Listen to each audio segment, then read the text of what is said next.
संविधान सभा में जब संविधान बन रहा था तो संविधान बनाने के लिए प्रथम मसौदा BN राव के द्वारा प्रस्तुत किया गया था, जो संविधान सभा के संवैधानिक सलाहकार थे। प्रथम मसौदा जो BN राव साहब ने प्रस्तुत किया था उसमें 243 अनुच्छेद और 13 अनुसूचियाँ थीं।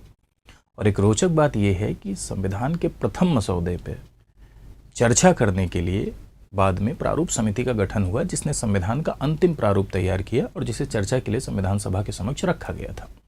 खैर, यहाँ पर हमें इस बात पर बात करनी है कि राज्यपाल के निर्वाचन की बात की गई थी उस मसौदे में या राज्यपाल के नियुक्ति की बात की गई थी। तो संविधान का जो प्रथम मसौदा प्रस्तुत किया गया था उसमें राज्यपाल के निर्वाचन की बात कही गई थी, लेकिन संविधान सभा के द्वारा राज्यपाल के निर्वाचन की बात को स्वीकार नहीं किया गया, बल्कि राज्यपाल के नियुक्ति की प्रक्रिया को अपनाया गया। इसके पीछे का कारण ये था कि राज्यपाल राज्य में नाम मात्र की प्रमुख की भूमिका निभाएगा, क्योंकि संसदीय प्रणाली है भारत देश में, और संसदीय प्रणाली में कार्यपालिका दो प्रकार की होती है, एक नाम मात्र की और दूसरी वास्तविक। राज्यों में यदि आप देखें तो नाम मात्र की कार्यपालिका की भूमिका निभाता है राज्यपाल और वास्तविक कार्यपालिका की भूमिका निभाता है मुख्यमंत्री। तो ऐसे में यदि राज्यपाल का हम चुनाव कराएंगे तो नाम मात्र के प्रमुख के लिए राज्यपाल का चुनाव कराना, एनर्जी वेस्ट करना, पैसा वेस्ट करना, संसाधन वेस्ट करना उचित नहीं है। दूसरा कारण प्रमुख ये था कि राज्यपाल अगर जनता के द्वारा चुन के आएगा तो मुख्यमंत्री इनडायरेक्ट आता है, क्योंकि मुख्यमंत्री कैसे आता है, जो विधायक दल का नेता होता है, जो बहुमत दल का नेता होता है, वही मुख्यमंत्री बनता है।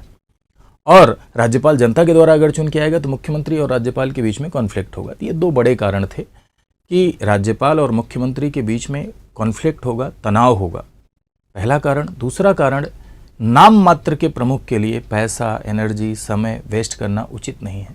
इन दोनों कारणों की वजह से राज्यपाल के निर्वाचन की प्रक्रिया को स्वीकार नहीं किया गया, बल्कि राज्यपाल की नियुक्ति की प्रक्रिया को स्वीकार किया गया। और भारत देश में राज्यपाल की नियुक्ति अनुच्छेद 155 के प्रावधानों के तहत राष्ट्रपति के द्वारा होती है, यानी राष्ट्रपति मंत्रिपरिषद की सलाह पर राज्यपाल की नियुक्ति करता है अनुच्छेद 155 के प्रावधानों के तहत।